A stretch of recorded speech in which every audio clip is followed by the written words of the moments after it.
What is going on, everyone? Today we have finally got the first benchmarks for Vega with the Frontier Edition card, which has just released, and its first consumer has hands-on with the card and has posted some of his initial benchmarks with Firestrike. This was originally posted over in the WCCF comments, WCCF Tech comment section by a user by the name of Define, who has got the Radeon Vega Frontier Edition graphics card. I seem to struggle with getting that out for some reason.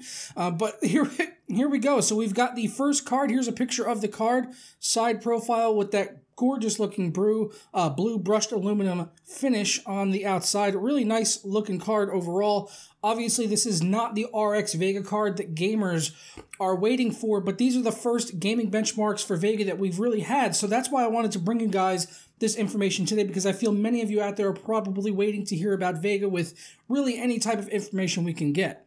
So really nice looking card, cool looking packaging, Radeon Vega Frontier Edition. You can see his system down here below. He is running an i7-4790K, so Devil's Canyon processor, really no slouch, and it does look like he has that on a liquid cooler with a Corsair H60, I believe, if I'm not mistaken. Actually, no, that's a 240mm rad. So yeah, probably like an H100 or H100i, something along those lines. He was only running a 550 watt power supply, and with this GPU being rather power hungry, requiring 300 watts, that may come into play with some of his performance numbers. So I want to make that very clear to you guys out there right now that he was only running a 550 watt PSU. So whether or not that's going to have a large impact on his performance numbers, we really won't know until we get some proper benchmarks from possibly some reviewers out there. But according to Video Cards and WCCF Tech, AMD has not sent out any Frontier Edition cards to reviewers. I personally did not get any yet, and I haven't even heard yet about RX Vega cards and when we can expect to have those in here on the channel for testing. But I'm really glad to just finally be seeing some numbers. We can get a screenshot here of the hardware info where you could see he was running, like I said, the 4790K, and he's got the AMD Radeon Frontier Edition card, the RX Vega.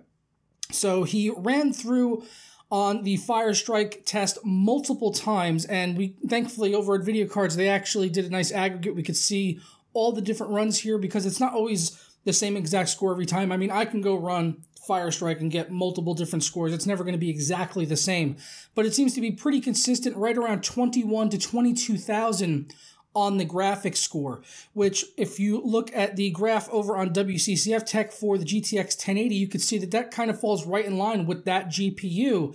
So it looks like, at least according to these first initial benchmark runs, where it's only pulling in, well, I shouldn't say only, where it's pulling in around 22,000 on average with its multiple runs for the GPU score, we are looking at GTX 1080 performance on the Vega Frontier Edition, which has got the 16 gigabytes of HBM2. So what we can take away from that is that I guess we can expect to see at least GTX 1080 performance on the final RX Vega graphics cards. But if you remember, we've covered this recently where Raja Koduri did an AMA, and he promised that with RX Vega drivers being optimized for gaming, that we should see even better performance than what we're going to see on the Frontier Edition of cards that we have right now, which are running on Pro drivers.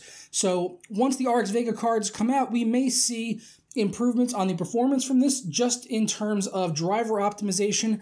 And then we've also got that pesky 550 watt power supply, which may or may not be coming into play with how much power he can actually use to push this graphics card. So please let me know your thoughts down in the comments below.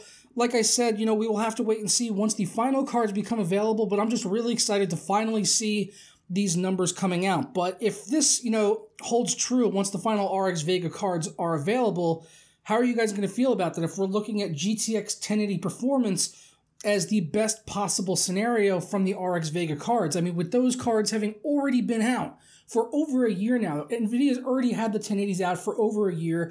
They just came out with the 1080 Ti, which is much faster than the GTX 1080. So really, where is this going to fit in with AMD? Are there going to be a lot of people going out to grab these cards still for gaming, knowing that the 1080 has been out for a while and it's already had a price drop? We've already seen a price drop on the 1080s. Whether or not you could find them for that because of Zcash mining and the like, is a totally another story. But yeah, if it's only GTX 1080 performance, I'm not really too sure how well this card is going to do. but I'll still be excited to see it come out either way. They obviously do have the advantage of having more affordable FreeSync monitors than you do with NVIDIA and G-Sync, and there are obviously AMD fans out there that just want to support AMD, who's been doing a great job this year, killing it with Ryzen, and hopefully with Vega as well.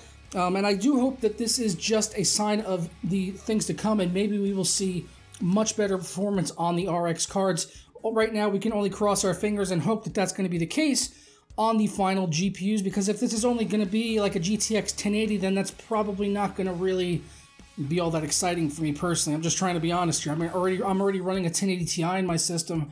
I don't think I would find much reason to switch over if I'm going to be getting less performance than what I am right now. But it'll still be fun to test these cards for you guys, and if they come out and they're super competitive in terms of their pricing, then that's really what they're going to need to do. And with the higher cost of HBM2, I'm just not sure how much of a value they're going to be able to provide there, because AMD has really put all their eggs in one basket with HBM2 as the memory for these graphics cards, and that is probably going to drive up the cost a fair amount. So we will just have to wait and see. We are still expecting to see the RX Vega cards launching at SIGGRAPH at the end of July, so we'll just have to wait until then, and until reviewers like myself finally get hands-on with these cards and do some proper testing in a, in the best case scenario as far as CPUs and clock speeds and all that stuff, and really delve into the testing on RX Vega graphics cards. So let me know your thoughts down in the comments below. Leave a like on the video if you enjoyed it, and subscribe if you're not already.